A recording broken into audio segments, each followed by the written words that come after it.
A huge shout out to the overthinkers. An overthinker. He watches the show. To the overthinkers, shout out Buffet too. All about Buffet, this is Parker, yeah. Thank you, overthinkers. Keep inspiring the next generation. Shout out to the overthinkers. Tando Pela. Much love.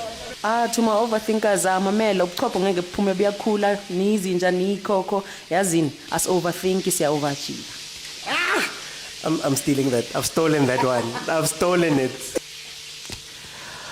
Welcome everybody to the Overthinking Football Show. My name is George Mokwena. I am your host, and this is the place where we absolutely love South African football. Every now and then we love African football, and then of course, on some days when we go overseas. That being said, welcome and well done to Liverpool for winning the EPL on that side with some games to spare. Honest, not pulling through for the team. Okay, the show is on every Monday, Tuesday, Wednesday, Friday, as well as if Chiefs, Pirates, Mamelodi Sundowns, Bafana, Banyana are in action, you'll be able to find the show, unless there's a change. For example, tomorrow I'm not going to be live, unfortunately. I'm going to be back on Thursday and then on Friday as well. So that's when you're going to catch the show on this time. Then Saturday I will be here live for us. Okay. So, that being said, as well, it's a very interactive show. It's a show where you can come in and speak to me live while I'm here. And you do that by joining me live right now on TikTok, following the account, so that you can add your voice to the show. So those watching on YouTube, get onto TikTok, and then there's a button at the bottom of your screen that says multi-guest. You click on that one, I let you in, and we have some great conversations. Now, because for once, man, that's not my review. We don't have live matches right now. What I thought I'd do is to bring back the debate episode format. So what's going to happen is that I'm going to give you some topics, and then I'm going to ask you whether you agree or disagree with what's being said, and you'll have to tell me why.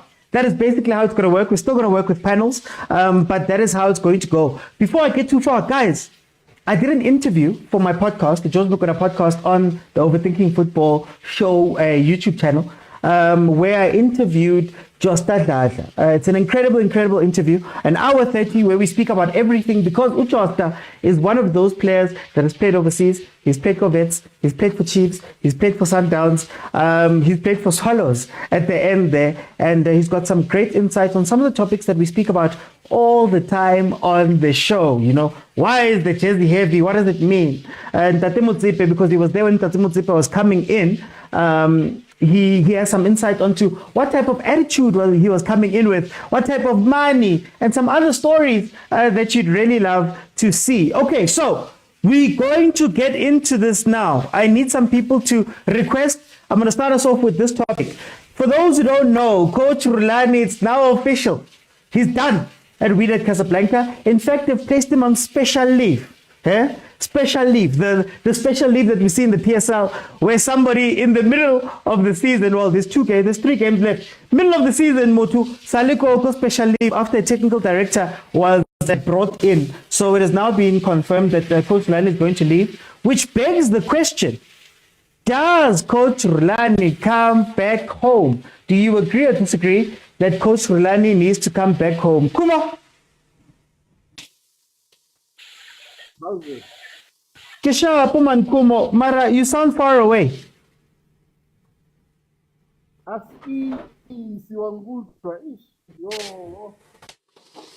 You sound far away, Kumo, man. Oh, iPhone 16, 256 gig gold plus, man. Key.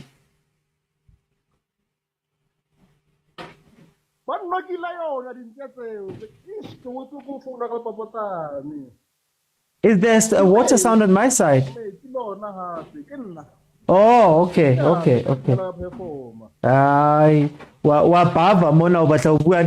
Anyway, Kumo, the question is very simple. Coach Rulani is now available. Should he come back home? People have been speaking about Pirates. What should he do? Oh, okay, fine. So I have to choose the side if I'm in agreement or against that. So Wait.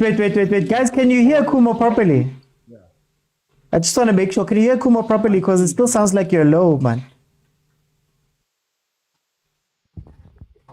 Oh, Yeah, no, we can't hear. Yeah? Oh, you're out of. Anyway, Kumo, go on. Sorry about that.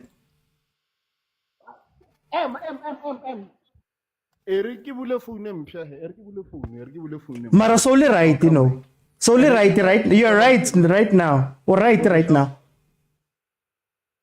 Oh, okay, sharp. To make it interesting, ne? Impair side, should I go or should I be against? I'm going to say before. Agree. You agree that you should come up. Oh, okay. Yeah, Orlando should come home because for the longest time we've always said that he's our head coach. Since Pitso Mosimane, we've seen how good of an analyst and a student of the game this guy can be. There have been rumors that this guy actually deserves. Am I still audible? You're still audible. I'm okay. Negeri maybe ke bongana. Gitira bongana wa tlhapa wa kolomaka wa ra bereka ke sala mo mute mo agesho. Okay, yeah. The people have been saying hore he's like the best analyst and he should be actually coaching overseas, particularly in the lower leagues of Europe. But yeah, and I tend to agree with them because when you look at his style of play, and he's always transitioning and learning, he always improves, you know. The experience that he has had working at Sundowns proves so he can actually work everywhere. Like just recently now, Naluku Vida Casablanca, and you know how vicious and the North American clubs and teams can be. So someone who has been such turmoil definitely can coach anywhere, especially here in South Africa. One, not only that, he has all the requirements to coach a team CAF, being CAF A, like Kalohan. Maybe he has maybe not UEFA B, UEFA A, but I'm not sure. But I know that he's got a CAF A license. So meaning for any team that has ambition to play CAF, he's your guy. He's your guy. He knows he's coached at the highest. He has coached at the highest level in CAF, and he's a local boy, comes from a football dynasty, and he knows most of the local teams. So it would make a great fit for him to come home and prove to us what he has learned and why he is so highly regarded. Okay. So then, Kuma, wouldn't this be a step backwards for Coach Rulani for him to come back here? Because, I mean, he wanted to go that side. We've been speaking about him maybe going to Europe. Would coming back to South Africa not stunt that growth? No, I mean, like, he's still coaching in Africa, and coming back to Africa is not a step backward. Need to going to Real Madrid from Liverpool was a step backward. They're still in the same country, you know. I mean, like, the same goes for Rulani. So, like, the only upgrade was that he actually goes to a European club. I mean, like, we all know Sundowns is one of the best. Yeah. It's one of the best, and that law, on the continent, one of the best. So, if he can get a similar-esque team, maybe Pirate, you can't say going to Pirate. It is all right. What am I saying? It is a step back. From Wydad to Pirate, from Sundowns, Wydad to Pirates, it is a step back. But for the sake of being nice, we're going to say Pirates is not a step back because they've proved to Levona they can be counted as CAF royalties. And again, Claude, I hate this narrative saying that, thinking that North American teams are superior to our league and our teams, which is not true. We play in the same tournaments and we often beat them, although Bona, they've been conniving for the longest of years and decades. They know how to win the Champions League. There's the only difference. For time, I'm going to step in. Let me bring in Bongs. Bongs, welcome to the show. How are you? No, I'm fine, Uti. Hi, Bongs. I want to ask you then. There's the question there. The first topic for tonight. Coach Rulani must come back home. Do you agree or disagree? Question Ukore, if he comes back, what is he coming back for? Is there a team waiting to take him back? Or is Sundowns going to take him back? Because Sundowns Super League, in a time where Sundowns was still winning trophies. It's not like Rulani Mokwena was not winning anything. Yeah. So now, how Huta right now? Oto Huta Ayaka no. Mara ke yo Pirates na le opening. Pirates thing, there might be other openings in the league. For Pirates, Otwating, Bamotraile, it didn't work out. What makes you think about Monka for the second time? Bamotraya happy. I felt it the first time. So okay, Eric Robotse then, would you take him Chiefs?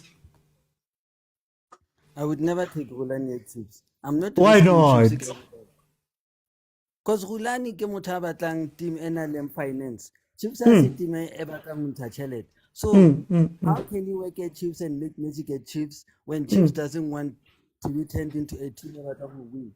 Yeah. Chiefs is known as a stingy team. So how that Chiefs Oto batla ga banta chelet.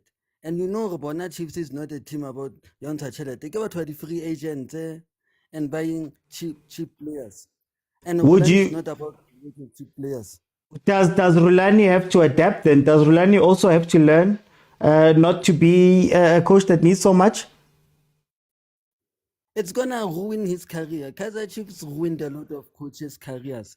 The likes of Gavin Hunt's careers. Utle Atibuwa hore no, he's a league-winning coach. But Yeah. he came to Kaizer Chiefs. He became a top 8 coach. Then they fired him. I say the likes of Bo Mazenyo came in. We had Solinas coming. Bata Chiefs. So if Rulana Yamu, he's going to be another scapegoat to Kaizer Chiefs. Or Mulifinteki have said it Lebanon no Chiefs need quality. And then Rulani ke mutaba kangwa pala ka tshwane quality. So going to Chiefs for him is not a good idea. Okay. Where would you want him to go next? I'd rather have him stay in Africa, in another team in Africa, but not come back. Because coming back, it looks like a downgrade for me. Okay. Let me bring Msiana. Msiana, welcome to the show. How are you? Yeah, Oti, how's it? I'm good, man. Msiana. There's the topic. How do you feel? Should Rulani should come home? Do you agree or disagree? I disagree. Which team would Rulani coach like South Africa? Oh, any of them. There's so many. Hi. Ngoku manje uthi ufuna uthatha uRulani uyomcoachisa iMagezi. Yeah, why not? I was tester. Yeah. I mean, get a coach cheaper before. Yeah, Mari didn't suit him. Same as Paris didn't suit him. Sundowns suited him well because Sundowns iyathenga nje. Mawudlala iyathenga Sundowns. Mawudlala iyathenga. So Sundowns suited him well and they have the financial plan to do so. So if uzaza la South Africa, iMagesi ayinayo lo mali yothenga iplayer iMagesi. Ayinayo lo mali yothatha lento yothenga iplayer. Izasithatha uRodney Ramagalela imbuyisele back adlala isoka again. Adlalela uRulani. So then, let's make the case for Pirates. He's now got some experience. It's different from the coach that was at Pirates. His family has a history in the Pirates. You know, his uncle, his grandfather. It runs in his blood. Coach Jose is leaving. He's leaving Pirates right at the doorstep of African glory. Isn't this man perfect for Rulani? No ways. No ways. Firstly, Rulani has his own style of play. Rulani is students ka Pep Guardiola Rulani. Tina there at Pirates asinazo isikhathi sobe sidlala ngebhola silithathe right silifake left siphinde silithathe left silifake right for 20 minutes. Sinazo lo sikhathi. Sundowns, when Rulani was there, Sundowns were playing good, one of the best footballs Yeah. like Africa, and I believe so. ukuthi Sundowns was the best team in Africa when Rulani, despite the fact that they were kicked out of the semi-final stages as a CAF. But I believe on that season, Sundowns was the better team in Africa and Rulani mokwena. Yeah. So can't he do that at Pirates? At Pirates? I maoyenza phaki Chiefs. Uru Chiefs material mos Rulani. Chiefs Rulani.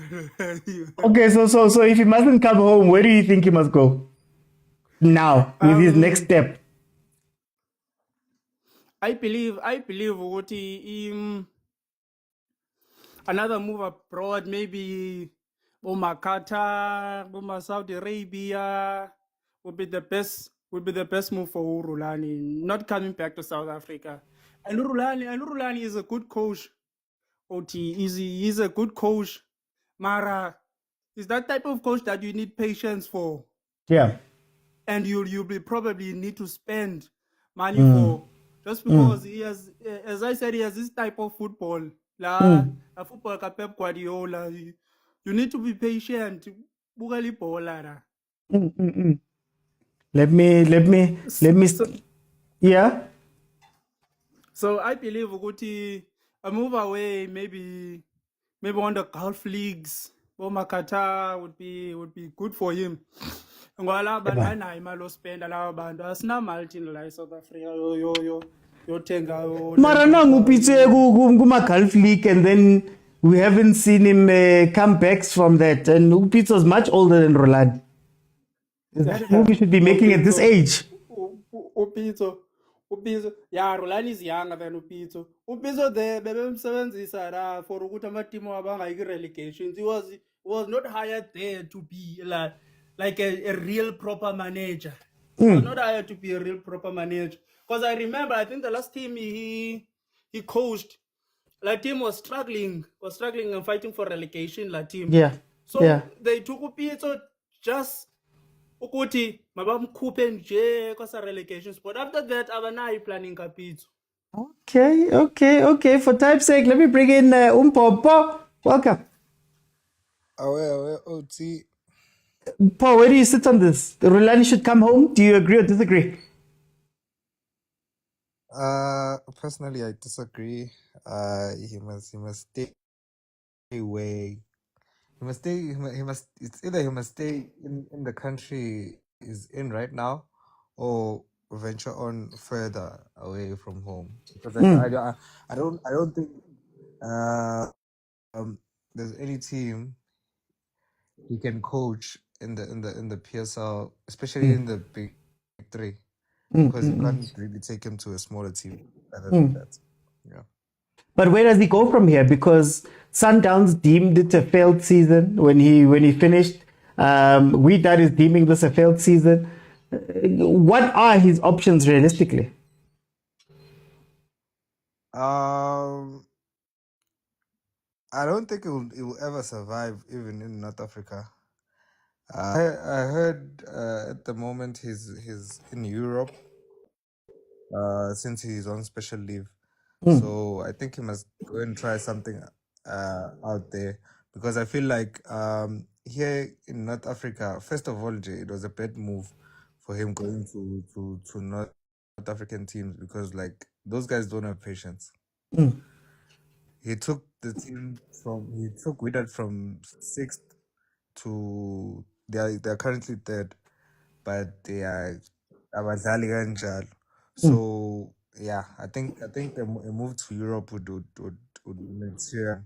Marakani moved to Europe because after this track record, is it possible for him? Does he still have some credit in the bank?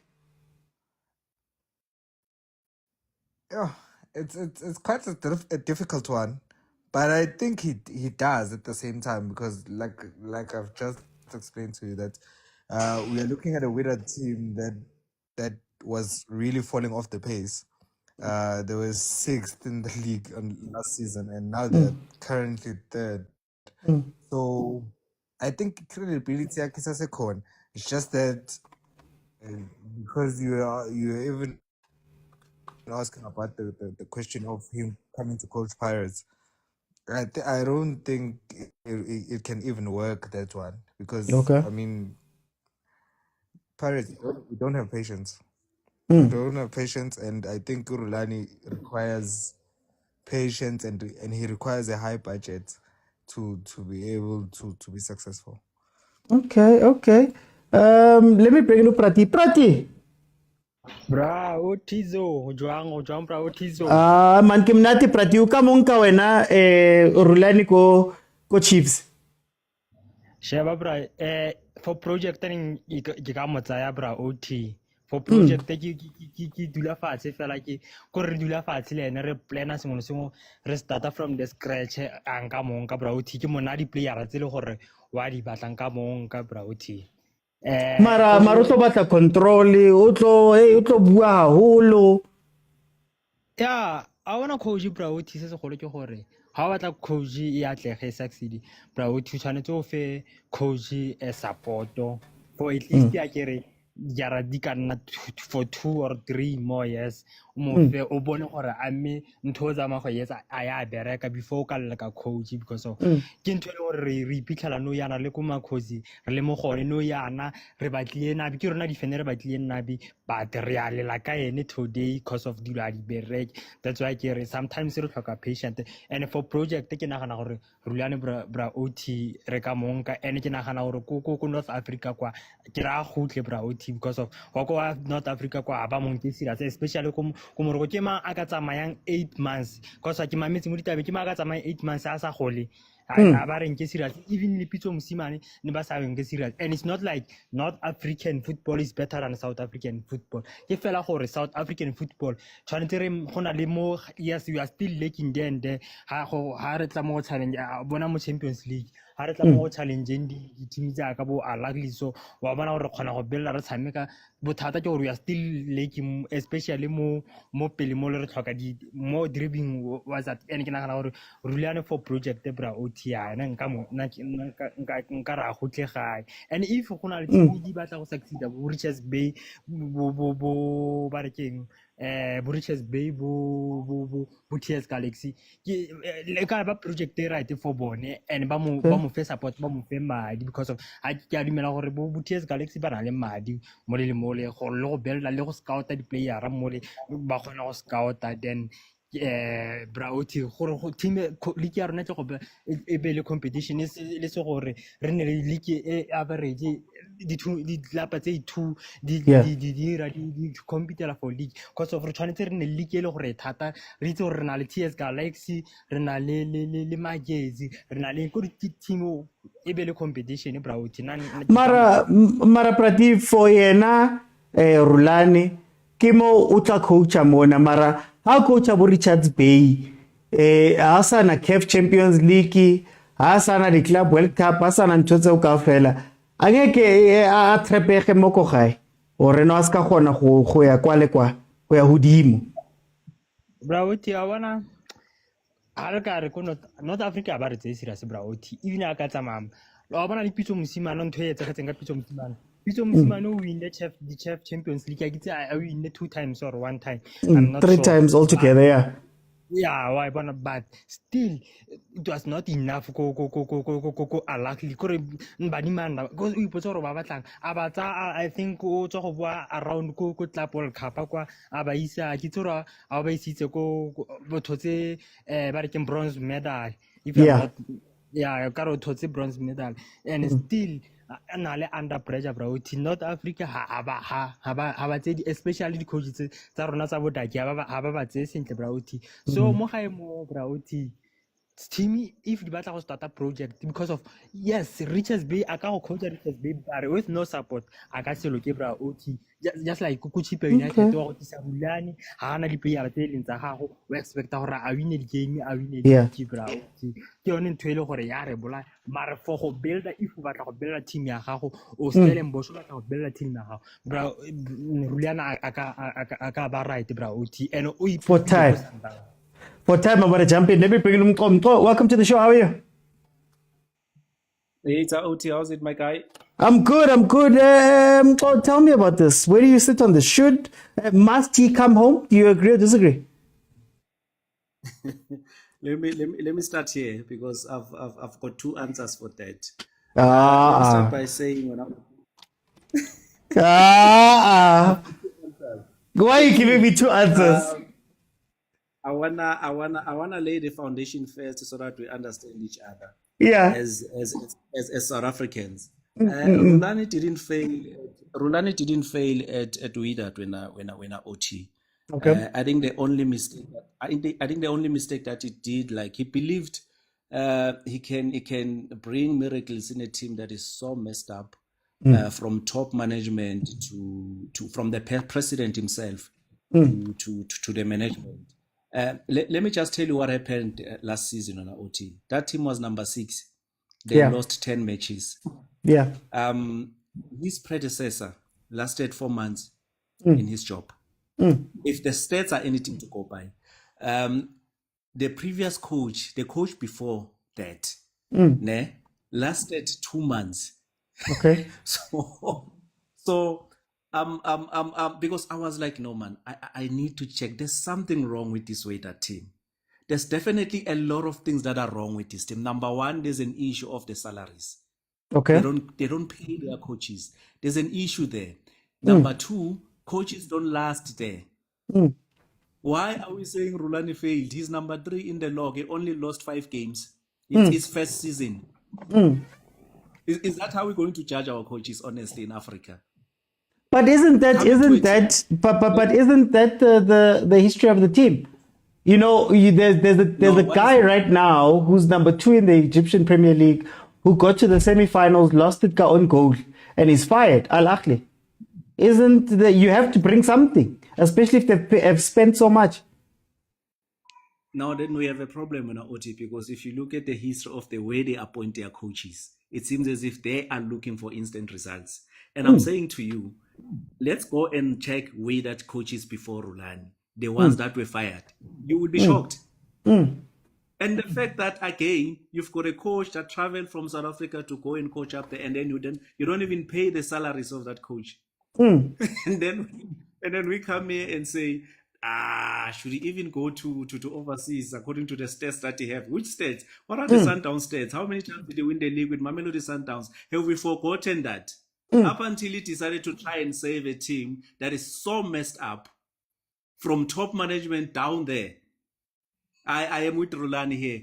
Let me tell you something. Rulani should come back and coach Orlando Pirates. If he can't do that, I hear there's issues with the Ahly coach. I'm not sure if he's fired already. He's fired already. He's gone already. He needs to apply for that job. Rulani is the good man for that job. He's going to show us flames if he go to Ahly. I actually believe in him. I also believe he can take over. If he can take over Orlando Pirates, he's going to bring miracles. I don't care what anybody says, because the only thing that Rulani did not do is to win a CAF. That's his only sin.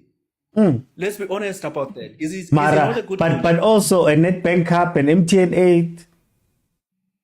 Oh, but then a person plays and wins a league 4 times in a row. You're still going to say, but you did not win Nedbank Cup. 2 times as head coach. Other times as co-head coach again. And then it takes the team to semi-finals of CAF. As they've done before. Mangoba did that. Buffett. Let's be careful. Let's just be careful. Let's not kick our own when he's down, and especially in these circumstances, because I don't actually believe that is a good team for Rulani where he's from. Yeah, there's a reason why he's leaving, and actually there are things there are signs that are indicating that there's something wrong with that team, especially if you're not going to pay your coach for more than 4 months and you think that you are going to get the results that you need. It's not going to happen. Okay. I was going to move on to other topics, but it seems like this one has a lot. Let me bring in the showstopper. CJ, showstopper, welcome. Aw, madoda sihleli Mr. OT impinje kaJordaan Milford. Oh, no, give put mania, come on, give prachi, you know. You're mingling with very important people. Yeah, no. You still have time for us. Always, man, always.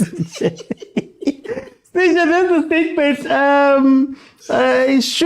Must Rulani come home? Do you agree or disagree? Listen, I don't think that there is a team that is going to be patient enough to give Rulani what a Sundowns pre-Flemingen would. Okay. I don't think so. Mm.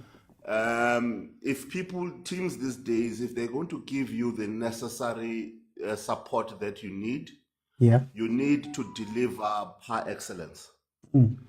I don't think that what Rulani needs in order to achieve the success that people think that he can achieve. There's a lot that of patience that would be needed, and support and financial support. Yeah, can I just ask you? You said something there. No, you said something there, Ware. The success that people think that he can attain. Is there a difference between the reality and maybe the way we view him?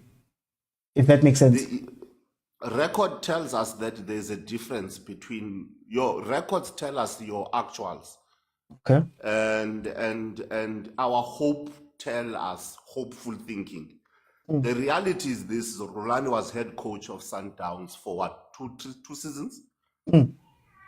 And in those 2 seasons, he only managed to get the what you call this cup that was made specifically for him by the AFL, and then the league twice. Those are 3 trophies.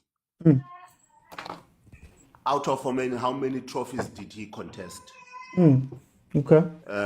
That's what, 4 trophies a season. So that's 8 trophies. So out of 8 titles or 8 trophies, he managed to come back with 3, meaning he lost 5 trophies. And for the amount of money that is put to Sundowns in terms of the returns, it just doesn't make business sense. And I think that's why they let go of him. Same happened in is it Morocco? How many trophies did he contest? And how many did he come back with? A lot of people are talking about the league and so on and so forth. But if you look at, we are here and this is what you demanded and this is what we plan. Yeah. And in that season, you go for a trophy 1, you fail. Trophy 2, you fail. The title now is gone. So out of 3 trophies, you are on 0, and there's no hope of the league as well. So I love Rulani, and I don't think I've got a problem with him, but it will take a patient team that to start to and not have too much expectations. You know, if you hire Rulani, automatically people think he must win the CAF, and that's not a good way of paving a working conditions for him. So I don't think all the teams that he's been the same thing. Cheaper, Pirates and Sundowns and Weathered. And those 3 teams, Weathered, Cheaper and Pirates, they've got commonalities in terms of his coaching and his success. But then can I ask you very quickly for time, do you think that Coach Rulani has to become realistic as well? That, you must know where you're signing, you must know what's expected, you must know what they're giving you, and you must know the situation that you're walking into. Is it time for him to be realistic in that sense, but also in the sense that, now you have to become a coach that can cook with half of the ingredients? Yeah. I think so. I think it's a conversation that he also needs to have with himself and have a reality of it with himself, so that when he negotiates his contracts or employment, he can dismiss the ideologies that I'm here to win to do miracles, as one speaker has just said, to say this is what I promise, this is what I'm gunning for, and they be realistic with it. Do you get what I'm trying to say? I'll make an example. Let's look at AmaZulu, where they are now currently, Yeah. and look at where Coach Vilakazi and Mangete started. Do you get what I'm trying to say? No one expected them to be number 6 when they started 5 games into the league with a team that has lost all 5 games. Yeah. To now looking at they're going to finish in the top 10. So those are the things that one needs to have when employment is being done. You see these coaches that coach without, look at the TX Galaxy coach. Let's look at the Sikukune coach as well. I feel sorry for coaches such as those that can actually turn water into wine, but seemingly other than that, Rulani must come home. And it's not one last thing, Mr. Oti, before I go. Yeah. Coming back to South Africa, where he is now, it is not a step back. A step back is where going to a club and playing and not being earning money for 9 months. How crazy is Rulani to be doing that? He must come home, guaranteed pay. Cheaper is they're gonna pay him. Must come for cheap. Okay. Let me bring in VO. VO, welcome to the show. How are you? I'm good, man. How are you, man? I'm good, my brother. Where do you stand on this topic? Rulani must come home. Do you agree or disagree? Yeah, man. Okay, first of all, I would just like to say, man, it was nice to actually chat with you for once, man. OT, big follow of yours, my guy. Love your work. Thank you, my brother. Yeah, man. All of that show, man. Welcome to the family. On the Rulani, look, sure, boss. On the Rulani matter, look, man, it's how can I say, man? It's a double-edged sword, life, man. You know, it's sharp both sides because he came in with a big reputation. I mean, we know the Rulani ball, and so when they hired him, what was their intention as a club? Was it for the football? Because we do know the South African football, what we're doing now in Africa at the moment. The whole world is starting to look at us now and look at our football, and they're starting to take us seriously. Look, when Pitso went, we tend to give Pitso a lot of credit and say he's a great coach, but we tend to miss the little things that actually make Pitso stand out and why he became so successful. These things speaks to mentality, first of all. You know, thick skin, and we know how Pitso is. He carries his heart on his sleeve. Yeah, Rulani has some traits of Pitso, but not everyone can be Pitso. You understand me? And we know how the North Africans are. They are very passionate about football, and sometimes they can be overzealous with the decision making in terms of expectations. Hence, I say I cannot look at Rulani's time there as him or I can say he failed, or what was the expectation, because I remember when they brought him there was this talk also about the football, the whole Rulani ball thing, even I can make example when Sundowns didn't even win the Champions League. Yes, they were still regarded as the best football playing team on the continent. Yeah, you understand me? And they had lost even when they lost against Esperance, I think, in the semi-final. Everyone was still raving. I mean, the whole continent was raving about the football they were playing, So, yes, it goes back to what was their thinking behind hiring him. Was it, look, we're bringing you in, we want the success, and it has to be instant because of who you are. And what did he put on his CV? When he was looking for the job, what did he tell them? Look, I am Rulani. This is what I'm coming to give you guys. You understand me? So, yeah, it's all those dynamics. But, yeah, man, the whole 9 months thing. Yeah. I just want to ask, if you look at him and you look at his record now, yes, he's an incredible coach with great football and all of that stuff. How many times does he have to be to quote unquote fail?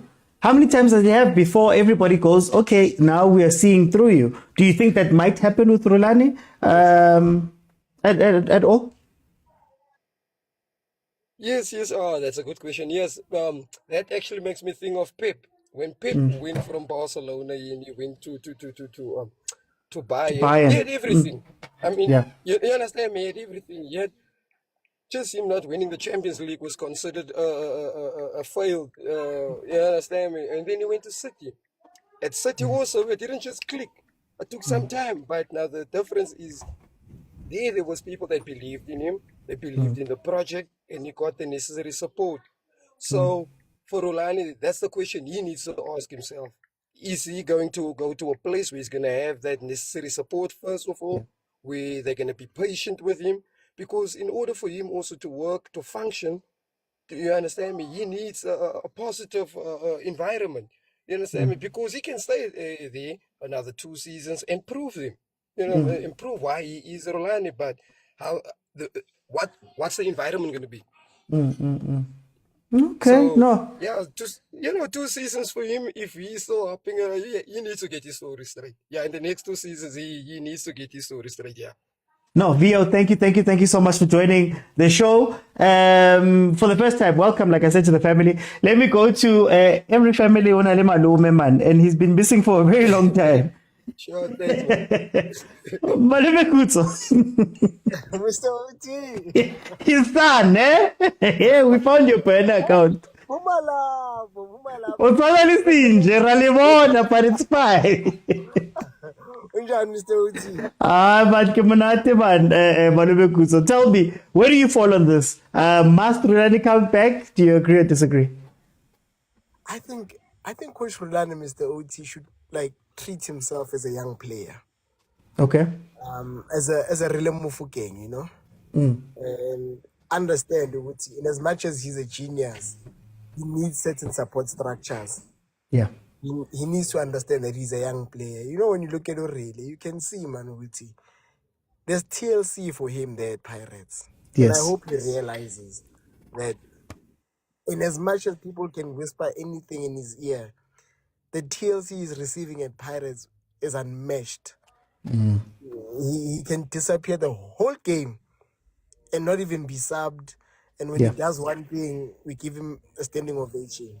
Yeah. And for you to receive such, you need luck also. There's an element of luck. And Coach Rulani was lucky until Lengwenya Yengamla decided to think in a different way, And unfortunately for Coach Rulani now, he forgot which is a young player. He started making demands as a Mahrot man. And when you make demands, they come nama consequence, When you say, I want this player, that creates an expectation. Yeah. I mean, why would you want certain players to finish third or finish fourth, or you understand? Or squad overhaul. A squad overhaul, Mr. Uti. It means when we are the league. It means when you are taking us to our desired destination. You understand? Yeah. Yeah. Now contrast that with a guy who looked like for 3 years has never been under pressure, maybe once or twice nyana here and there. It's because he has never signed anyone, literally. I don't know a player signed by Jose Rivero. I don't know which Jose Rivero uthanda banda ba Pirates. Lengwenya iyenza ngalento enikwe yona. We have on Mr. Uti with some things they hurt. You see a player like Salem who has delivered so much for you. You literally you can point at something and say, I made that guy. Yeah. But management now decide to have a fight. You look at a young boy like Unkoch, you're like Ndwana, Siabalanda. You are playing for a career-changing title with the CAF Champions League, and you have the guts to use Abombogazi, Aborele, and Abonkota in the lineup. That on its own creates a situation which, when you lose, people are even finding it difficult to criticize you. Instead, we clap hands, we're like, man, you can come back. No one says, unlike Abokola, because the budget there is insane. Now, maybe Coach Rulani needs to reinvent himself and say, can I start working with players that do not have a profile? Yeah. Can I upgrade my scouting? Can I see a Mshishizwane in a young boy playing a Dustin? You understand? And can I create an environment that allows such? I mean, Mbogazi only has 10 professional games. The 10th one was the loss before a CAF Champions League semi-final. he had never played more than 10 games, and he starts that game. Can Coach Rulani, I'm not saying he should be like Jose, that's very different, and that would be unfair on him. But I'm saying, can he pick that up and say, I can now use what's at my disposal to demand more? I think had he gone to, and there's one thing I just want to add to, having seen how a football world works, the 8 months might just be on record in terms of pay. Having been exposed to these things, it might just be on record. I have not been paid for 8 months. But I'm side partner for tax issues and all of that. I've actually been paid for the past 8 months. But we're not here because we're not there. Because I find it very difficult which someone can live in a foreign country with an entire technical team and not be paid for 8 months and not complain. Someone who's very vocal. But anyway. As a salary, it's a per diem. I understand. So what I'm saying is, maybe he must just. No. I'm not saying he must come to Pirates. I'm saying maybe he must find it in him to work with unknown talent, and he must also, because I've never said Negrot man, but I feel like he can't see the world from someone else's eyes. And also, it's down to him being that good. Certain players might not fit, because in as much as we coach Mr. OT, players also bring their own ideas. Players are different. Maybe when Ufuni winger earlier down the line and figure out you cross, but you are then encountered with a winger that cuts in. You have to be able to understand such and implement that in your game and grow as a coach. Yeah. Because I feel like even Hugo Bros learned that with Tembazwane, which actually, even though I have these firm ideas, a certain demographic or whatever it's called, biographic, cannot fit in my team, he has ended up giving that very person a captain's armband. When I saw Tembazwane play for Kanakimang Cardoso, a language blind, Mr. OT. A language blind. So it's not to go off track, but language blind. Game will Mr. OT, and Tembazwane just shows you pockets no one ever saw. Pass. So that says to you, he can see the game differently. So I feel like Coach Rulani, for him to save his job and not demand too much, he must be able to respect my ideas and my players. Whether he comes back, whether he goes overseas to Real Madrid and becomes an assistant coach, I think maybe that's also another idea. Okay. For time, I'm going to jump in. Let me bring in Agent. Agent, we had the moment you signed for Wydad. There were things that we said on that thing where people disagreed, but I'm going to let you jump in. Welcome. Where do you stand on this? Must he come home? Do you agree or disagree? Shalom also. Sometimes when I once claimed that I think I'm one of the few fans that love Rulani more. I think I'm his number one fan. And people disagreed with that at the time. And I recall we having a very tough time in the group, and it seemed like we hated the boy or we were jealous of the boy, but we were seeing the danger we was going into. Like, no, that's not the direction, and we're not claiming that we know everything, but I feel like the direction that he was supposed to take from the get-go, which we suggested then, and I'm still suggesting it now, is go to France or Belgium, like we were suggesting. Second division, first division, have a long-term project, 10 years project. We are young. Don't rush.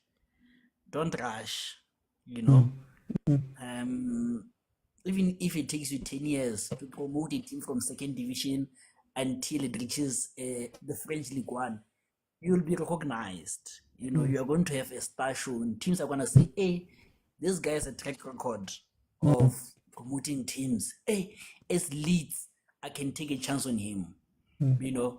Where did Amorim come from? Out of nowhere. Build a team. You are young. Like Abuti Kuto is saying, he's an Abuti for a reason. Don't as a child, don't rush to run without crawling and walking first. You know? So some of these things are taken as hatred or what, but it's not, you know. It's just we have seen things from a different angle, you know, and also to step on what Abutikuzo was saying, it's very interesting that for a very vocal coach like Rulani, he didn't say anything about the 8 months that was not being paid. I find that very interesting, to say the least. But we're not there. I'm not there. I'm not there. I think he is on his last. He's trading on a thin ice. Whoever's going to replace Jose is gonna, whatever you think is gonna fail at Pirates. Wherever you are. Because there's no way you can guarantee 2-3 trophies every season for 3 years. Yeah. And Pirates fans are used to that, you know. So an MK8 can expose you from the get-go. You're out, you know. That's why I was saying, to deviate a bit, if I was Mandla, I would rather come in as the savior at the end of the season when people are throwing away the coach. Not now. Now he's too hot. You know. So it's the same thing that we're talking about. And he's trading on a thin ice. So don't go towards the hot like Pirates. Maybe come next season. Or maybe finish the season with them when they're out of all the trophies, and maybe they just want to get into pushing twin. Like, guys, I'm coming in, I'm building for next season. And I know I give myself time to audit the squad and prepare for next season. I know I'm going to beef up there, here and there and there and there. You know, that's what you want. Or you can't go to Chiefs now because I think Nabi is going on. I think they're not going to take him. You know, so those are the only 2 teams that can get him. You know, but otherwise, and also don't make the mistake of going to Ahly. I see people talking about Ahly. They're complaining about me why dead. Ahly fired a coach who won two Champions Leagues of the last 3, and you want him to go there. You know, a good man called Pitso there. He was crying tears there. He had to say mental health. I need to step back. He wasn't fired, by the way. He had to step back because Ahly is a different kind of animal, you know. So I think for me, go to France, with Belgium, top 5 league, Spain, England, whatever, and promote a team there, you know. But I want to end on this. There is something called POVOT, you know. From my point of view, and from your point of view, things are different. I think the problem is we are seeing what I did through the eyes of South Africans. You should see what I did through the eyes of Arabs for what they are. And I am mentioning this and saying, if Man City, and this is the knowledge that I always give, if Man City hire a coach and they're 4th now, if the next coach comes in and he becomes 3rd, are you gonna say it's an improvement? Considering the history of Man City. Yeah, not for City. Because not for City. And it's same for Wydad. If you look at the last 10 years, Wydad have always finished number 1 or number 2. If they're number 2, the maximum points is the difference between 1 and 2. The maximum points is always 2 points. That's the maximum. So that is the standard. You know? And you get to a place and you move them from number 6 to number 4 or number 3. That's an interesting look. And also, if you look at the 6, they were tied with number 4 on points, so just goal difference. So to take them from arguably number 4 to number 3, I don't think it's much of an improvement. You know, for them, for that standard. You know, if last season they lost 46 points throughout the league, and you at this point you've lost 36, is that an improvement? You know, and also, you are given a mandate to go to a semi-final of that cup, and you get knocked out by a relegated team in the round of 16. Are we being fair to them? You know, and again, people talk of signing many players, and I say, look at the POV of this North Arabs. They have done it before. The number 1 team have signed 9 players. The second team has signed 15. The one behind them, tied on Udrulan, they've signed 17. Even Wydad themselves, 2022-2023, they signed 20 players. They finished 2nd and they went to a CAF final. 2021, they signed 23 players. They won the league and they won the Champions League. That is their POV. So you signing players and saying you don't have time, it's not a reason in that world. In ours, it might be. In theirs, it's not that world. And to say, Mr. Mangele, he was number 6, equal with number 4 on the same points. And you move from equal number 4 to number 3. That's not an improvement, So, but that's what I wanted to say. That I think we need to look at these things from their own POV. Thank you. No, thank you, Agent. If I can just jump in, guys, I'm going to go to the next topic. I gave this one a little bit of time because I saw that it was a little bit hard. This is what killed Rulani. What killed Rulani in this move, and what some of us were speaking about when he joined WeDad, was that, you are leaving a place where you are family. You've been in the club for a very long time. You've been under the watchful eye and the tutelage and the mentorship of Pitso. You can call Tate Motsepe whenever you want. You were there for all of these years. Your mistakes are sometimes overlooked because you're family. If you guys remember, I did a video and we had a conversation a long time ago where I said, Sundowns has to pick now whether they're going to continue with being family or they're going to be ruthless. And up north, those guys are ruthless. But the thing that killed Rulani is, fine, Sundowns lets you go, or they say you're not whatever, or you amicably part or whatever they said. The problem with him is that he chose to go to a place where he thought he could recreate that thing. If you remember last season, or the season before, in the Champions League, the fans were clapping for Rulani. There was that moment where he was standing in front of the WeDad fans and they were clapping for him. I think he sought love. And in football, love is very fickle. Because that love comes with expectations. When he landed, the expectation was, we are getting the best football in the continent. Because we've watched him at Sundowns. And if you listen to what the guys say, overseas, remember when Coach Pitso joined Ahly? Chairman said what? I went to South Africa and I found a diamond. And I've brought that diamond back with me to Cairo. When Coach Rulani was brought in and there were helicopters and pictures and people were running and in the parking lots and hugging him, you could mistake that for love. But people are only loyal to results. And teams and fans are only loyal to results. Especially up north. Because up north, guys, WeDad is not trying to come number 2. WeDad's not trying to come number 2. Let's be honest with ourselves. WeDad, ES Tunis, Al Ahly, those teams are not doing this to come number 2. They're doing this because they want to win it all. They need to win it all. The secondary thing for me that killed him is, on top of that expectation that you already know walking in, we cannot act as though we are surprised.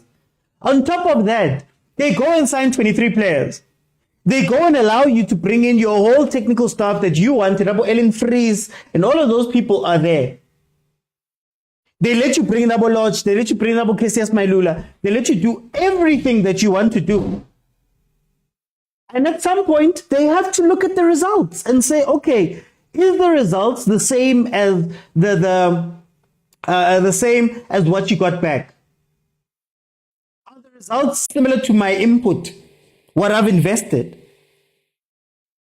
And then they looked at him and they said, "Hey, my guy, Kari, you are not the guy." And also, don't forget, he's also leaving a place.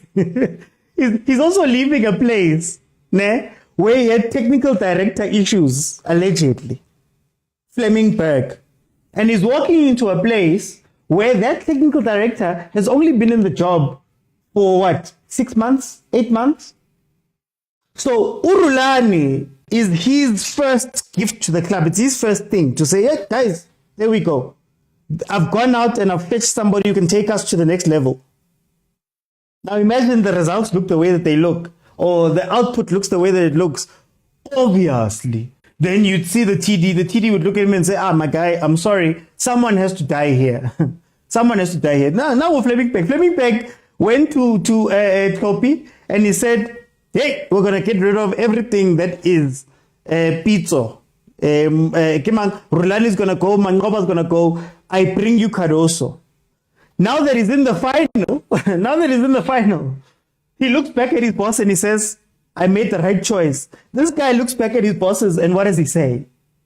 So there's many things that you have to look at here. But for me, the big thing is, of course, Rulani needs to now understand that Mamelodi Sundowns was a once-off. You're never going to get that opportunity ever again. You're never going to be in a club that long. You're never going to be loved like that. You're never going to have the chairman on your side. You are now going to be the plumber. Think of it that way. Rulani is the plumber in Wydad. He's the guy they brought in. He's a nice plumber, but he's the plumber that they brought in. Expectations were on him.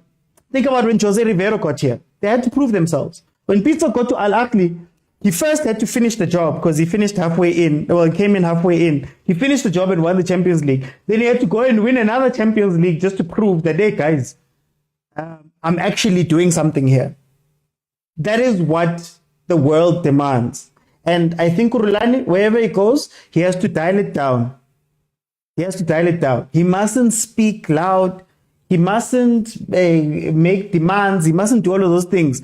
You need to prove it first. And then from that point, you can now ask for different things once you've shown that you've got a return. Because people, in life, that love, that feeling, that whatever, it fades, it goes away. And what do you have left? Is the results.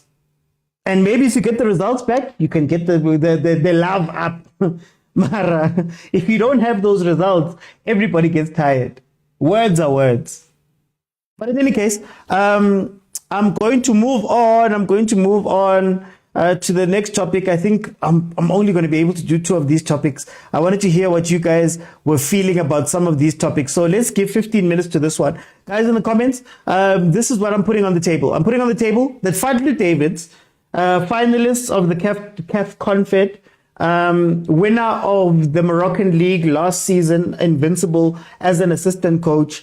A man who was in charge of Pirates, where him and Mandla Ngigazi were in charge of Pirates when the last time when they got to the CAF Confed final to lose to RS Bekane. Currently CAF finalist with Simba.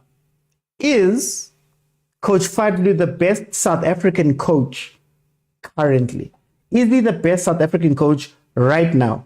And I'm saying South African, not Spaniard who took Paris to a final, not it was Cardoso, Portuguese guy who took a team there. I want to ask you guys, is he, and who are the guys that are around that are maybe close to him in that regard? I'm seeing agent mentioning Moranara Murebuli, who's now the national team coach of Botswana, took King, he took the team Galaxy to the CAF CAF Champions League and beat Pirates on the way. Tyler, welcome to the show. How are you?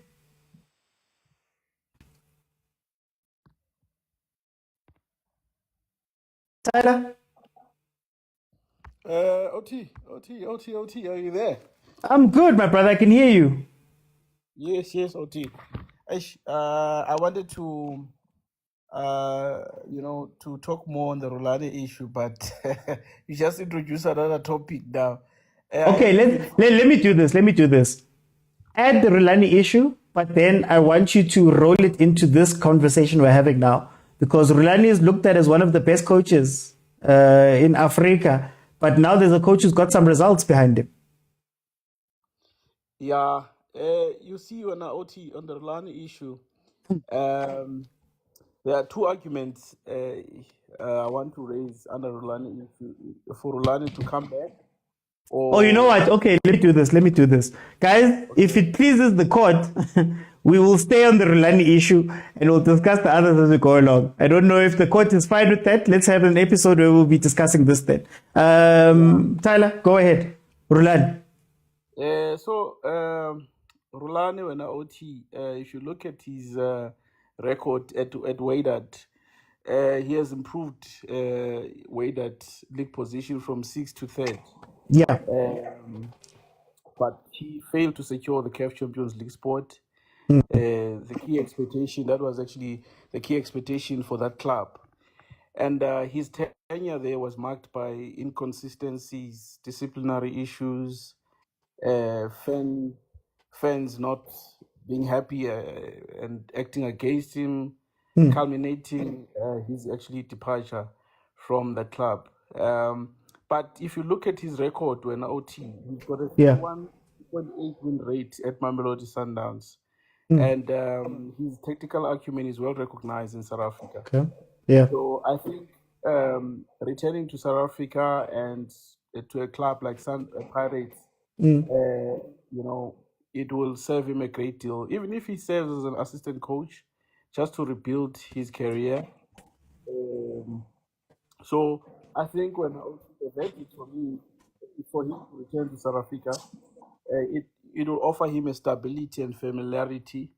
You know, he might prioritize proving himself abroad if he wants to do that. But if you look at Wydad, before him, they changed about 9 coaches before him. So the decision there was not okay by Coach Rulani. What is happening now, it was bound to happen because those guys, we all know they're impatient. So that was a career suicide for him to go that side. I wanna ask you before we get too far along. I wanna ask you: is there, if he does, let's say, come back to South Africa and, like you're saying, maybe take an assistant's role or something like that? Yeah. Is there a risk of, you know, becoming one of those coaches, becoming a Gavin Hunt, becoming a Eric Tinkler, becoming one of those coaches that Asham, you might have had a point where you could have done all of these things, but now we just view you as another South African coach? Does he become viewed that way as about 10-10s, viewed as that way as a lot of other people? Yes, there is that risk when OT. But you know, under Rulani, you get a lot. You as a main coach, you will get a lot of support and tactics. I think I'm supporting Ulu and Ruka Ukumo. Was it Kumo, Uncle Kumo Kutone, who said he must regard himself as a little little player that's still to develop. Because clearly there are some of his games, technical acumen that needs to be developed. You see number 5, they will come back as being assistant, and look at how good he's doing now. I think I'll support that statement to say right now he's the best export coach who's exported to Africa, because Pitso is no longer there. But currently within the PSL, Cardoso, I think Cardoso takes the cake. Okay. But in terms of the export, Fatlu is the best so far, and Rulani, unfortunately, has failed dismally. For time, I'm going to jump in. Let me bring in Shembe. Shembe, welcome to the show. How are you? Hey, Mr. Utsi, how are you, my brother? I'm good, my brother. Tell me, where do you sit on this? Rulani must come home. Do you agree or disagree? Sure. Okay. Can I please just start by saying, please join me in bullying agents into starting a Substack and writing monthly or bi-weekly football essays. Yeah. Or if you're ever going to do Overthinking Football monthly newsletters, Agents is your guy, man. But until then, please help me bully this man into writing Substacks on football essays. Skawar, I'm trying to convince him to do something else. Don't worry. Don't worry. He needs to do something. He needs to do something. How this man unpacks his way of thinking and how he bridges topics into other points of conversations is pretty interesting. Anyway, so Otsi, like when I join your lives, I usually write very small notes and I try to have a heading, right? And I've kind of exposed my heading, and my heading was for Rulani was the prodigal son with no master. And if it was an essay that was been written at school, it would have been suffering under the expectation, or suffering under the weight of your own expectation. And that's how I view Rulani, Mr. Otsi. Mm. You said it brilliantly when you said words are words. And at some point, you're going to have to start delivering on your promises, you know. And I feel for Rulani. I really feel for Rulani because he's suffering under the expectations that we've placed on him because of what he means to what we hoped he meant or he was going to mean to the country and the football fraternity at large, you know. And his unfortunate problem is that in life, no one skips the stage of character development. It's unavoidable. And some people get to go through character development in the dark way. It's in Asgwazi, you're just a Joe from Ekaslako, Asgwaz. And then you get those people who have to develop in front of us in real time and make their mistakes publicly. And that's the unfortunate parts, man, of what's going on with Rulani. Rulani, unfortunately, isn't like a Fadlu Davis who gets to develop in the dark, as developing years and years as an assistant coach. And then when he gets a gig at Simba, then wow, he has this incredible season, you know. Rulani has to develop in front of us and make those mistakes publicly. And we're seeing him go through mental turmoil. Goes through mental turmoil because, you know, one of the things I was saying to Agent on WhatsApp after I saw the news of Rulani going was, I really wish that after the Sundowns season, because towards the end of that season, Mr. Otsi, if you looked at something small, just like his hair, you know, there's like a business that says Mr. Otsi, you could see the stress that was weighing on this man, Mr. Otsi. You could see the level of fatigue on his face. And then for him to go and make a decision such as going to Wydad, ayimsizanga le nto leyo, Mr. Etsi. Impazise kakhulu because you're leaving you're going to an even hotter place that has no structure, that is struggling to sort of find itself and its new identity in this new in this new world that they're trying to find themselves in, you know.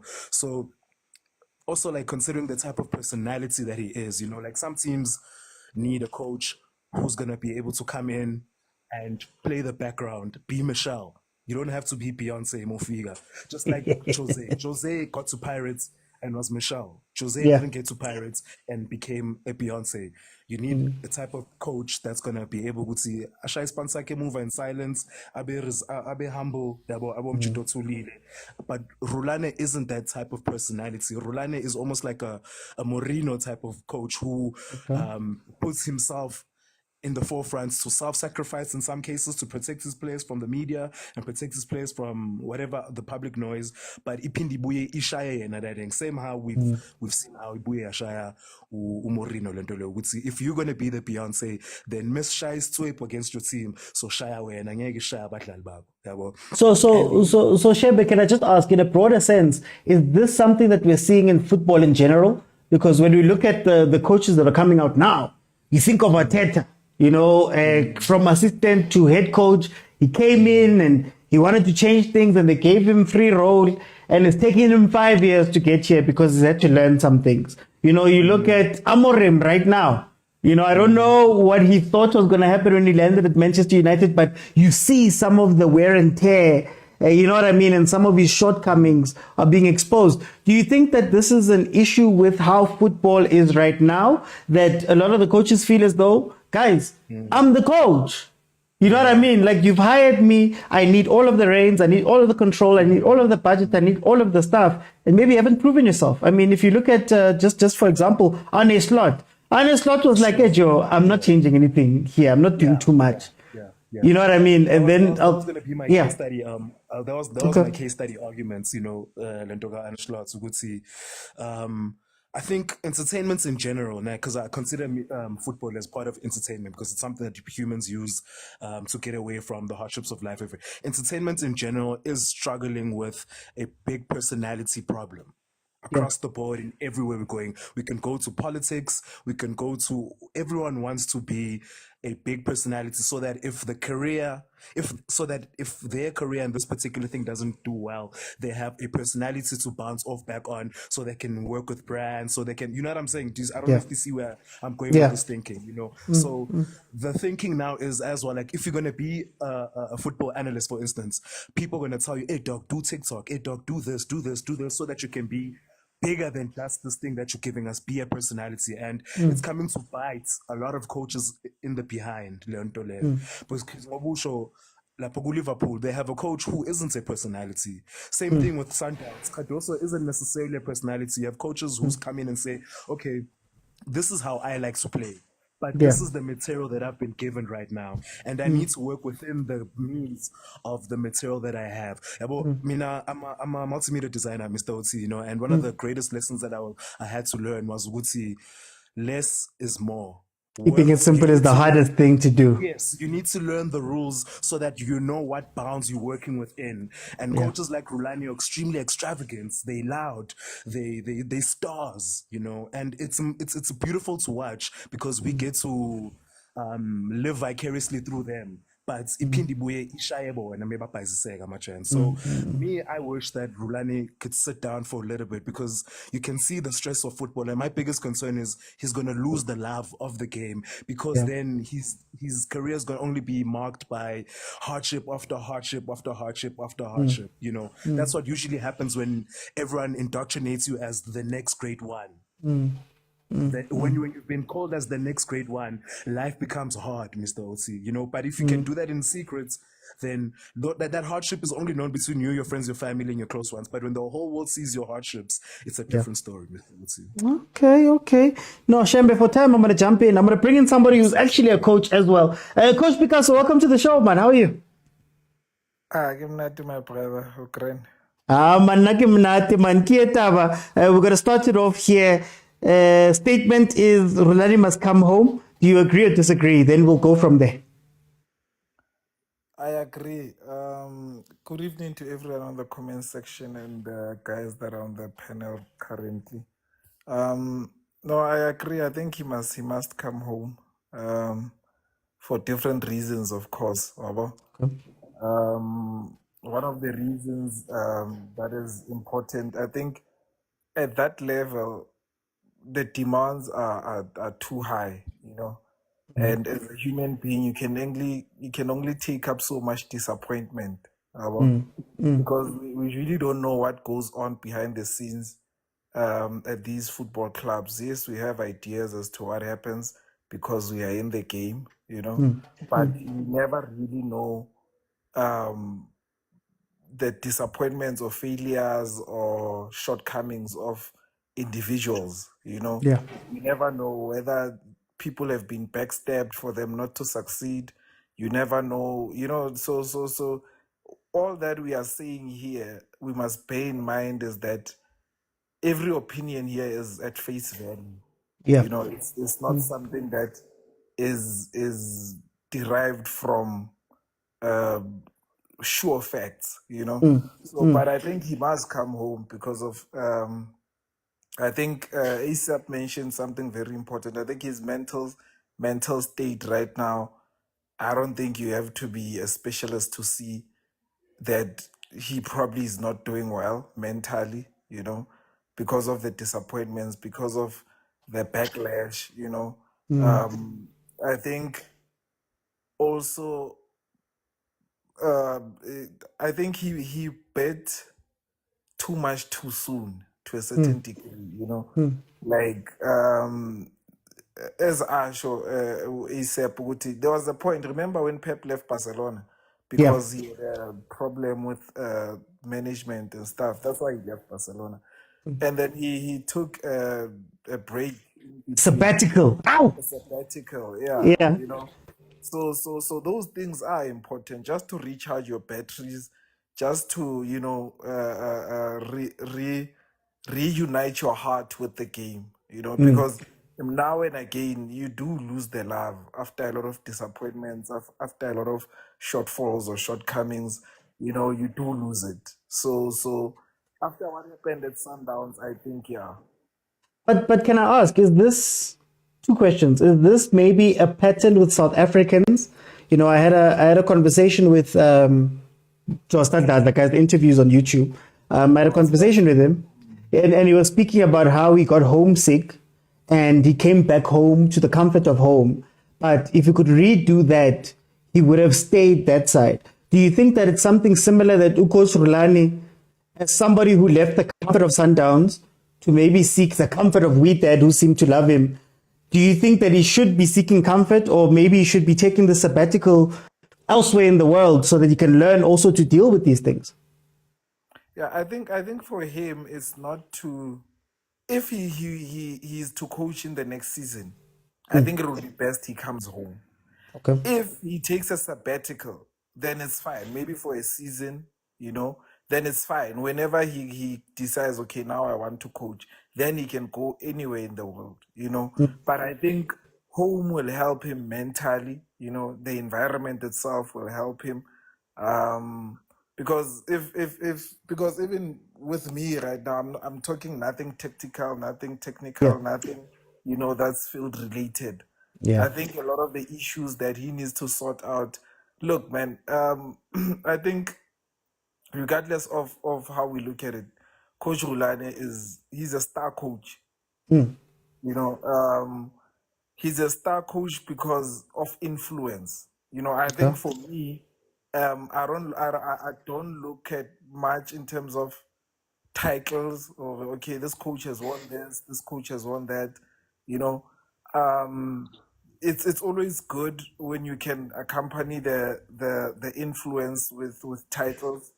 For example, Marcelo Bielsa, I'll always respect him above any coach in the world because of his influence. It's just unfortunate that he can't attach that influence to titles, whereas for Pep, he can do it, because of the resources that he has, But at the end of the day, I think Coach Rulani is a star coach. I don't think we can sit here and lie to one another and be like, he's not a good coach. He is a good coach. That much I can tell you. I'm convinced, And also, I'll tell you one thing. I'm a young coach. I'm South African. As a black coach in this country, you have to be very convincing. Very convincing. You can't be like any other person. You have to be very convincing, and it's not easy to convince people. It's not an easy task. So considering those things, I don't think that now he should look at himself and have doubts of his ability and quality. I think he should just find himself and just have that self introspection to say, okay, this is where I went wrong. This is the places that could have been better, and then get back into the ring as soon as he's done with his sabbatical. Okay, very quick question. Do you think that there's a lot of coaches that go through this phase and maybe mishandle it? Because, for example, again, I'll reference that Jordaan conversation. He said that he wished he had somebody who could have advised him differently. Do you think that coaches like Coach Rulani, other coaches in the league, maybe or to speak to people that know? Do you think that plays into all of this? Maybe. I do. I think that plays a huge role. They say you are the product of your environment. It's either the environment you are from makes you or it breaks you. The choice is yours. If it makes you, you are still the product. If it breaks you, you are still the product. Yeah. So I think even within the footballing fraternity, as kulumi, man, we reserve ourselves so much. But also it's not easy to trust football. Yeah. The football people, that much I can tell you, OT. I've worked in the professional space.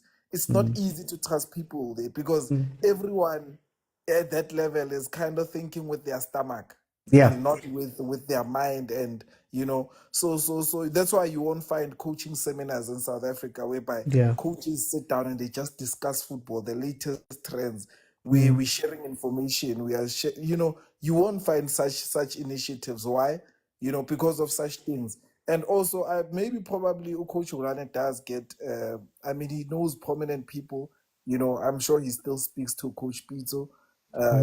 He's got. I'm sure his contact list. There are people on that list that he knows that he can just pick up the phone and call and seek for advice. But at the end of the day, a person can ask for advice. The final decision is theirs. And sometimes also, You know, there's also another thing, OT. This thing is tricky. This is my last point. How it's tricky? Because we could sit here and be like, no, Rulani could have taken a sabbatical after a Sundowns. Yeah. And then he lives the rest of his life thinking of what I shouldn't have. Yeah. so those are it's a matter of picking your poison and saying, okay, this is the hill I'm willing to die on, and I'll get on it. So I think it's Okay. as tricky as that. But it's better to have loved and lost than never to have lost at all. Let me bring in Mr. Critical. Mr. Critical, welcome to the show. How are you? Yes, Jijo. Inside. Worrying the boss. Ay, man, naki manati neti fela pilu buku Rulani man. Congratulations on the audio podcast. I'm actually very impressed. I was actually very happy. I enjoyed your interview with Josta. Thank you very much. Informative, and you were flowing, man. It's like present like you're doing your thing, man. Thank you so Well much for and that. growth in what you're doing. There's something that I want us to touch on in terms of Rulani's situation. Before I can say should he come back home or should he go somewhere else, I think let's look on the fact that if you remember the last interview he had, I think a week or 2 weeks before he departed to Morocco with Robert Marawa, he was shocked, to learn that he was actually no longer going to be the coach of Sundowns. Obviously, that has had an effect because he had plans with Sundowns, maybe for the football club World Cup, you see, and other things. And also considering that he only lost just one game on the last, game that he played. So that was a shock. So I think psychologically, he still had a lot to deal with in terms of accepting the shock of being fired by Sundowns. And immediately, a week later, I think it's a week later or 2 weeks later, another shock comes to say you're going to be hired by one of the best teams in Africa, in the North Africa. Yeah. And now it's like second shock. So he's dealing with 2 shocks in a very short space of time, psychologically. He's going to North Africa, Morocco, where there's no patience in terms of football. There's hooliganism, in matches that are being played. He's getting there. There's no quality players.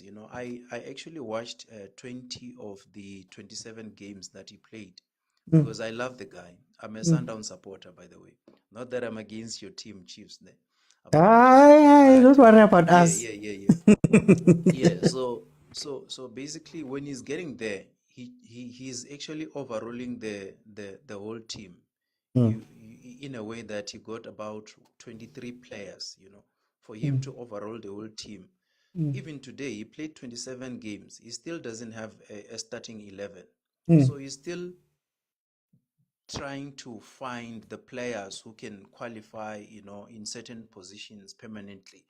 And if you check also, week in, week out, starting from January, there's been pressure, the way that they interview him. I watch all the interviews that he gets pre-match and post-match, Yeah. You could see the change that since Lodge arrived, Mailula was actually taken back, and then now there's excuses of stomach bags, and then issues of sickness and issues of that. And if you see also the players that are there, they started to have an issue of a discipline. And I will tell you why I specifically say January. In December, they announced that a former player, that player, is going to come back as an assistant coach. Yeah. Rulani was doing good prior to that. If you were looking or watching the games, I was watching all those games. He was doing good. The only game that he lost, I think it was against Mogrot something. He lost that game 4-1, and he was leading the game, and then it was coming all right, and it was coming good. From then, there was an announcement that they're going to bring in the assistant coach. That guy was not coming there to assist. He was just coming there to undermine Rulani. If Okay. you check all the games that they've been playing since they arrived in January, the last game that they won is the game that I think they won 5-1 when he Okay. was back here in South Africa for his grandmother's funeral. And I think assistant coach was the one who was coaching the team there, the one from South Africa. So that's the one that they won. So since the guy came in, the one of Widad, the Widad, former Widad player, you can see Rulani doesn't interact mostly with players. It's that guy that stands and he will be shouting and pointing directions and everything. That to me in football tells you that there's a certain level of authority that has been taken away from him as a coach. So, but those are the background stuff that we will not. But can I ask? Okay, are we not shifting the goalposts for Coach Rulani? Like, I would imagine that, for example, Coach Cardoso comes into the country to take over Mamelodi Sundowns. We know what Rulani did last season. We know that Coach Mangoba was held to the fire because of what happened earlier this season. The expectation was still that, you know, you have to win the league. You have to go even further in the Champions League because Coach Rulani. Are we not shifting the goalposts in that respect for Rulani? Because isn't that the expectation at any team, you know, that has been as successful as that has been in the situation that they're in right now? Similar to if you come to any team here, the guy who's going to follow Coach Jose is going to have a tough time. The guy who's going to follow Cardoso, if Cardoso was to win the Champions League, is going to have a tough time. Are we not shifting the goalposts? Okay, let me ask you a question. What would be the reason for the team to hire you, a former team player, to come and be an assistant coach when at that point in time you have not started losing? You have not lost anything. In fact, in fact, yeah, just a quick one, George. In fact, you have also broken a record of 5 consecutive wins that they have not had in a period of like 5-6 years.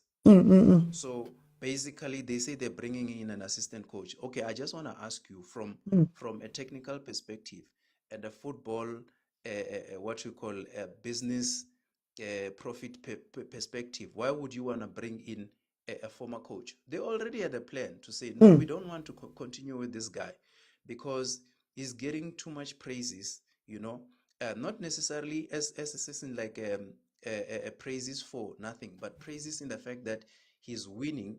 And then now they think that the strategy that he has already applied for the team is definitely going to be pulled out by the next guy who's their own. Who will continue. If you check Morocco, I mean, let's be honest, guys. Personally, I think those guys have got some form of like a discrimination, which you could take it to a racial perspective in a way. If you also check on how Pitso was treated on the last lap, you know, to say these guys would say to you, okay, you're doing good. You brought us a winning formula of South Africa. We see the tactics, we see everything. Now they think like they can do it on their own. They're bringing in an assistant coach. From the time that they brought that guy in January, they started drawing. So it's been 5 consecutive draws. And if you look on the matches, I'm telling you because I watch all those matches. Rulani doesn't stand up. The only match that he stood up, it was the last one that they had with OSC. You know, and I could see that he's pressurized, you know. And all the games that he's drawn, if you check, George, your most critical point, you always mention critical time. He's getting scored at 80 minutes, 81 or 77. You know, it's always within that space that you like mentioning all the time to say the critical phase. And you ask yourself, how do you hold a match the whole game and then you're losing? And at the same time, why doesn't he stand up and motivate the players? It's only the assistant coach who was the former player of Widad. What's going on? So those dynamics, I look on them. But personally, but very quickly, for time's sake, very quickly, I just do you agree or disagree? Just for time, so that we can respect the others? No. Personally, he's not appreciated there. I think he should Okay. come back. They think they have learned what they wanted to learn because they know that South Africa has got the best football tacticians, and then now they think it's no longer necessary for them to have him there. I think he must come back because even some of the injuries of the players and the discipline. I mean, the last red card that they had from Mubarak, their star player at the center. I mean, it was unnecessary, and you could see that this is something that might actually have been pre-planned to cause some sabotage in a way, because immediately after he got a red card, 2 minutes later they scored with it.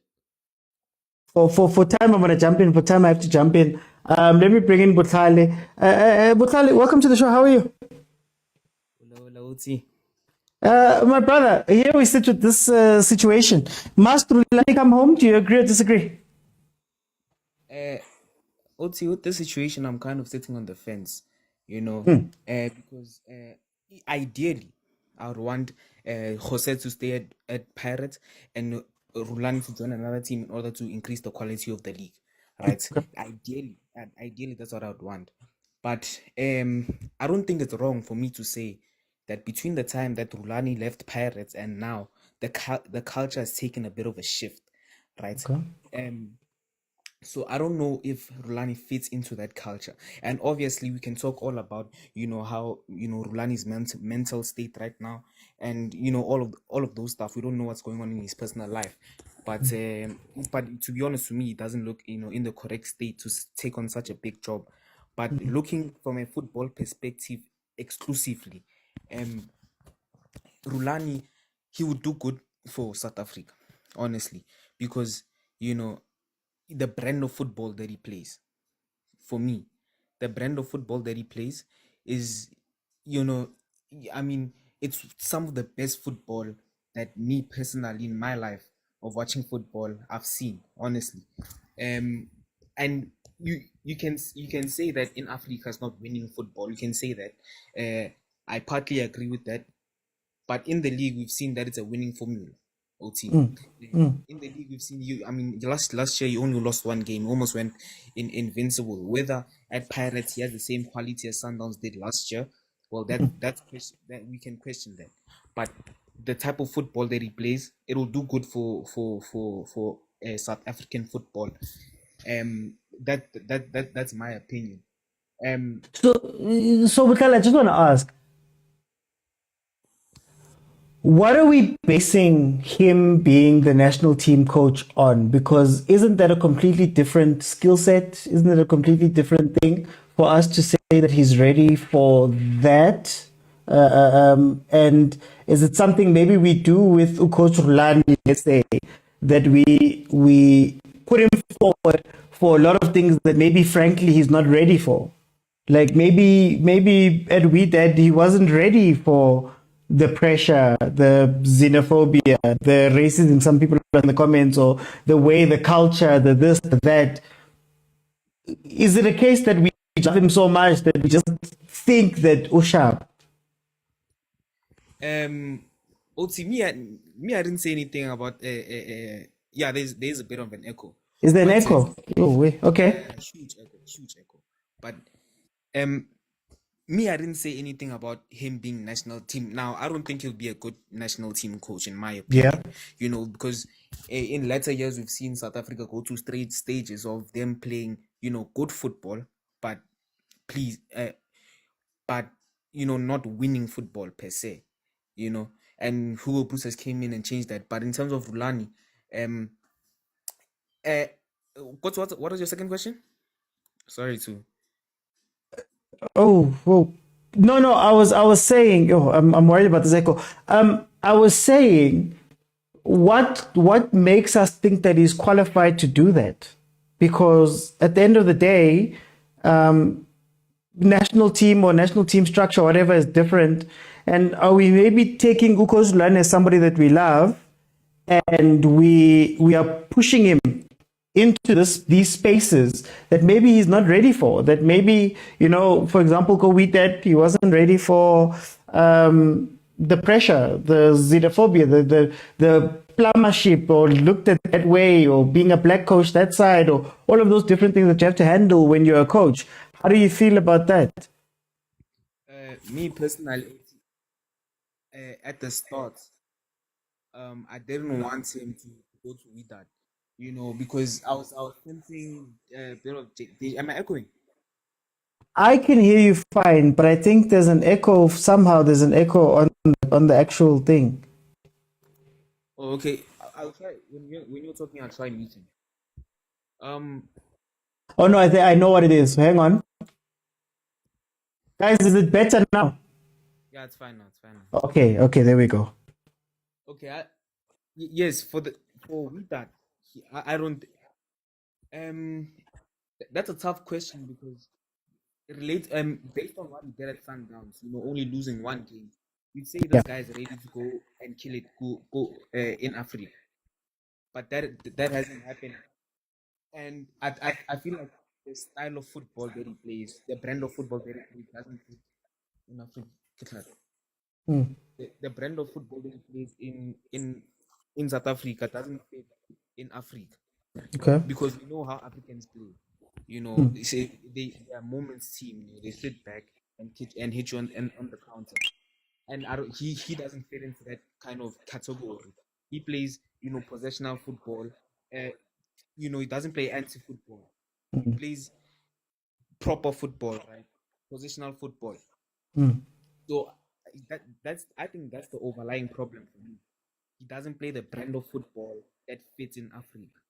Okay. Now, on the topic of the national team, personally, I don't think he do good nationally, for the simple fact that we are succeeding now with this brand that Hugo Bruce is playing. Camera,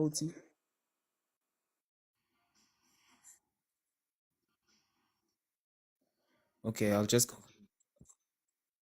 We are succeeding now with the brand of football that Hugo Bruce is playing, and I don't think we need to change that. And I know football, there's an entertainment factor to football, and yeah, entertainment is definitely part of football. But in order to win, I think we have to stay with this brand of football that Hugo Bruce is playing right now, because other types of football that we've seen from previous coaches hasn't worked. Oh. Aye, Baba, Shembe, me, I don't surrender to.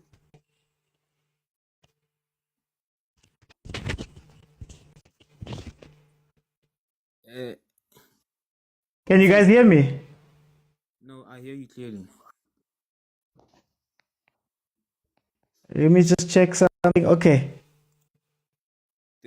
Should I repeat what I just said? Hey, one. Just give me that last part there. No, I'm just saying for the national team, I don't think Rulani will be a good acquisition, for the simple fact that we are seeing now the brand of Hugo Bruce has been succeeding, right? So I don't think there's a need to change that, and I feel like we should, head in that direction, playing that type of football, because of the different types of football we played in the near past has not worked for us. That's what I was saying. Okay. Guys, I don't know what's happening with my equipment right now. This is why we ask for donations. But Butali, let me go to Lindo right now. Then I can close it a little bit early because I see something is happening here. Lindo. The best broadcaster in Africa. The best analyst in Africa. Welcome. I'll say I'm gonna echo, man. Echo. I'm not sure where that echo is coming from, to be honest with you. But let's push through. Let's push through. What I'll do is, while I figure it out, tell me what you're thinking of with this topic, and we'll go from there. Must Coach Rulani come back? Do you agree or disagree? Then we'll go from there. To be honest with you, speaking about Rulani with me, there's no time. Time is not enough. The conversation from Melissa with Tremel Press.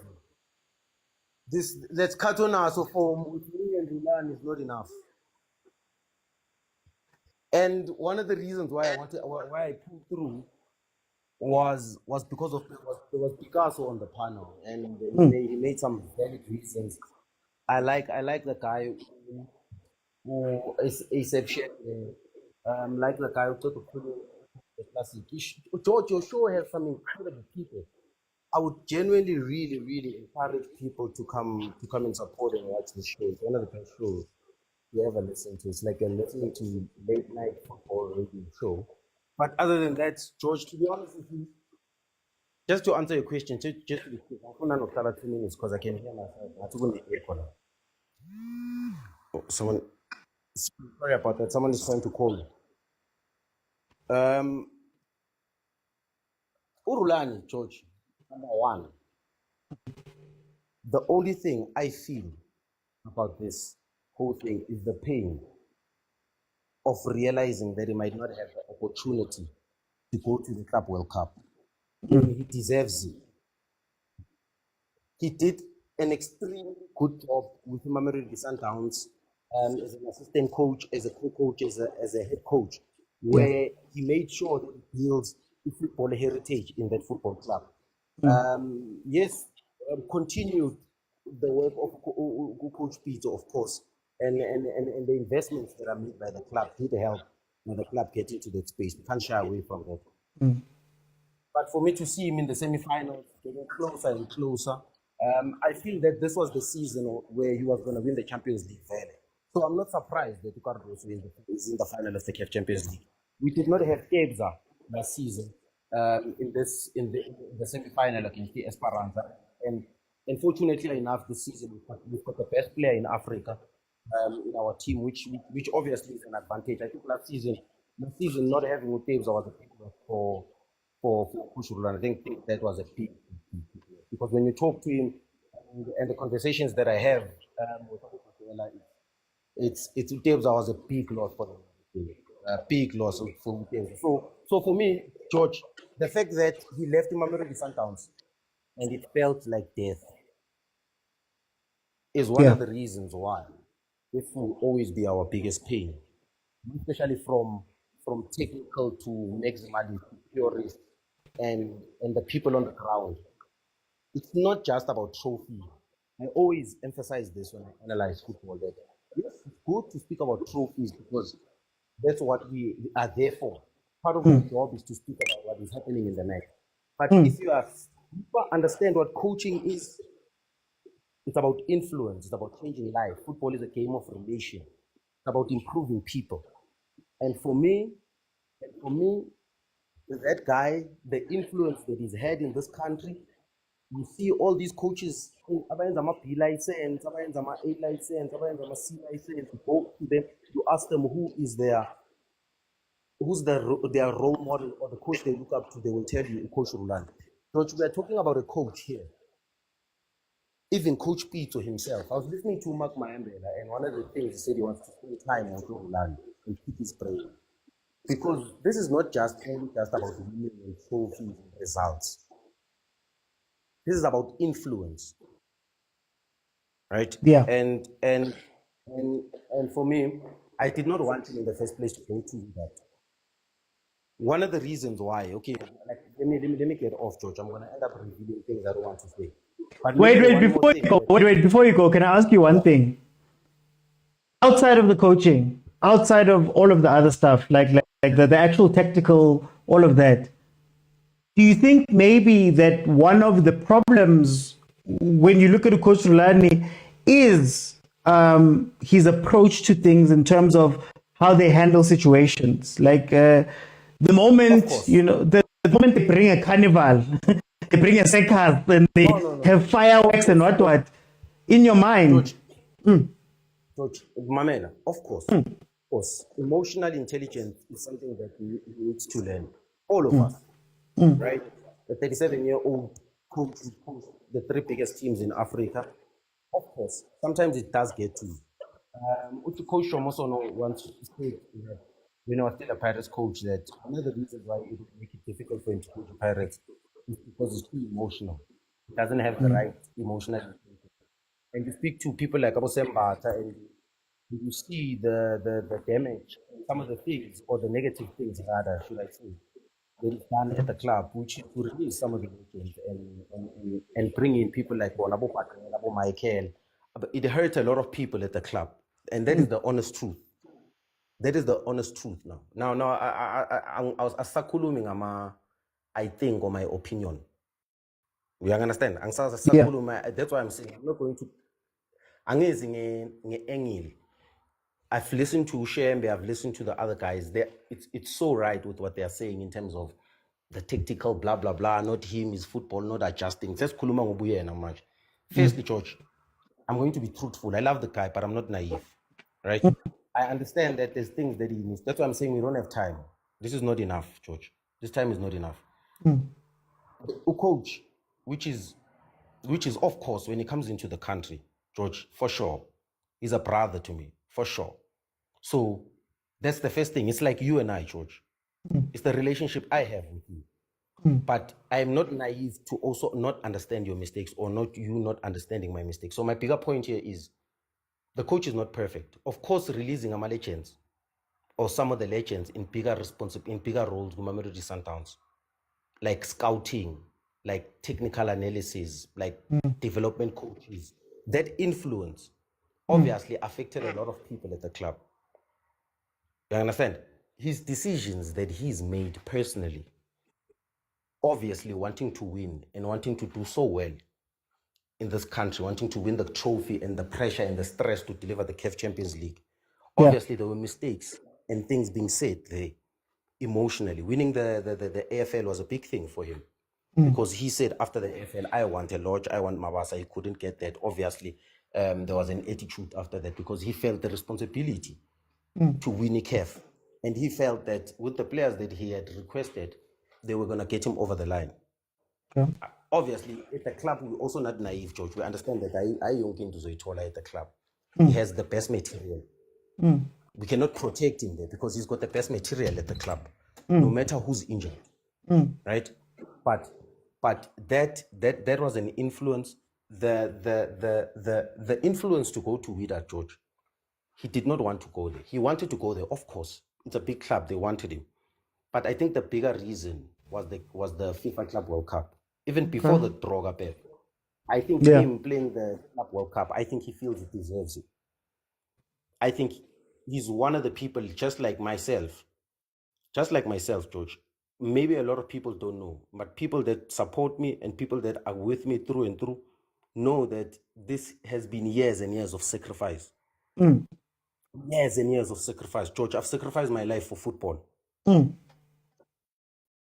George, there's things I don't have in my life because I've sacrificed that for football. I've never had a job in my life. I know the sacrifice he's made in football for him to be at that level, more especially when you've never played. George, to understand how it is to be in a space where you've never played football and you constantly have to prove yourself. So for me, that's why the influence of that guy is bigger than anything in this country. I think if you remove the results and the tactics and the what, and you look at the influence that he's had, the lives that he's changed, how many jobs has Rulani created with him speaking about analysis, conditioning, loan systems, strategies, exposing that in the media, speaking about it in the coach. People are glorifying this thing ends with Sky Sports with this English coach that went there to speak to, I think, with Jamie Carragher about when he's speaking about the match day preparation. Yeah, Will Packer or something like that. Yeah, I think to myself, but Rulani used to do that week in, week out. You guys used to say, yeah, but it's over-analyzing. Okay. And the bigger point here is how many jobs has he created? Look, every club has probably 3-4 analysts. Don't you think where do you think the influence comes from? Think about it from deep. Deeply, genuinely think about it. Think about where our game is from that perspective to say, he's the one that brought people that are professions into the game. I'm not talking about people who play the game. I'm talking about professions. Yeah. A very good friend of mine, Usbu Makitla, the one who holds the laptop, if people don't know him, to introduce Lodge. Lodge, this is the Lodge I want. The guy who's holding the laptop. We are talking about a professional.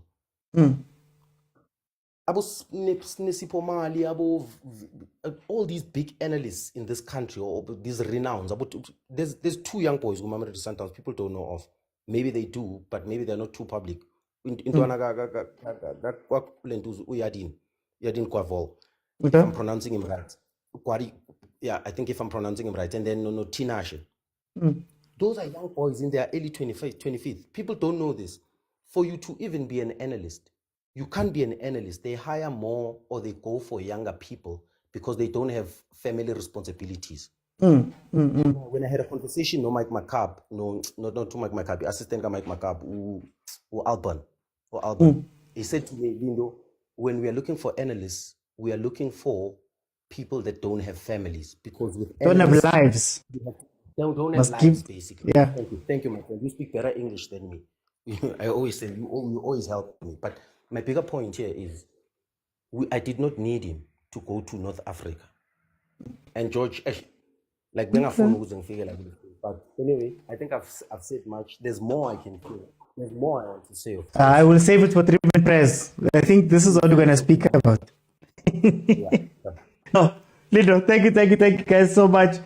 Actually, everybody is onto the panel. Look, at the end of the day, I think for me, I like Coach Rulani. You know, I like Dance. I like Coach Pitso. I like all of those people. But sometimes the decisions they make don't make sense. And it's not to say that they're not human. It's not to say that you can't be taken by the emotions of the thing. But I think we have to be considerate of those things when we speak about them, and we have to be knowledgeable about those things when we speak about them.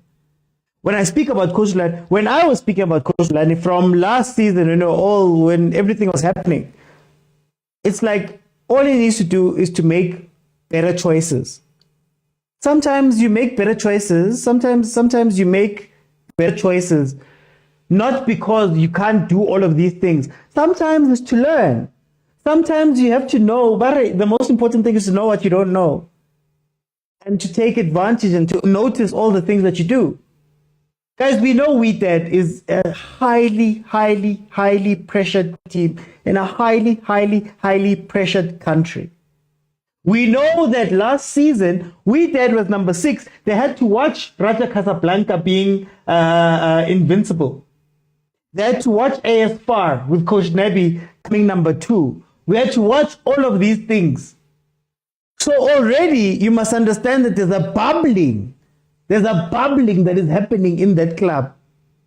And you are being brought in as the answer. You're not being brought in as the guy who's going to lay the foundation. You are the answer. You are being marketed as such. You are speaking as such. You are coming out and being covered as such. There was so much. I remember saying in the group, the Overthinking Football WhatsApp group, if you want to join, just send me a DM and I'll tell you why. I remember in the Overthinking WhatsApp group, when he went over, I put up some pictures of the press conferences of how they're following him in the street. There was a video I remember where he was walking in the parking lot and this guy ran over and he's like, oh, Coach Mokwena, Coach. And I was like, this is fun now. But the one about Coach Mokwena, about Coach, what? How about Jigel? There was press conferences where Coach Rulani was in charge and he was saying all of these nice things as he was painting pictures, and you could tell that everybody had bought into those pictures and everything. The moment that picture is put next to your results and the thing doesn't match, those are the same people that is now fighting in a press conference. The same people who are clapping, when he was talking about, this club is such a big club, it's such an amazing club. It doesn't deserve to be where it is, and we need to do this and do this.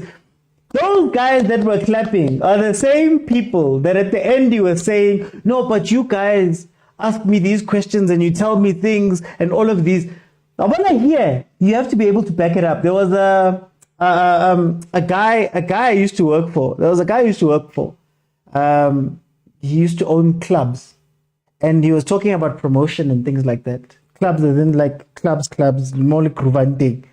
And he said, it doesn't help for me to promise this girl everything. You know, he used I don't want to use the example that he used, but you go up to a girl, you promise her everything. You promise her this, you promise that, you promise that, you promise that, you promise that. All of these big things. In Mercedes C63, you're promising. There's going to come a time where she's going to look at you and say, where's that thing? Kana, kites into a man. Kites. I say Mercedes.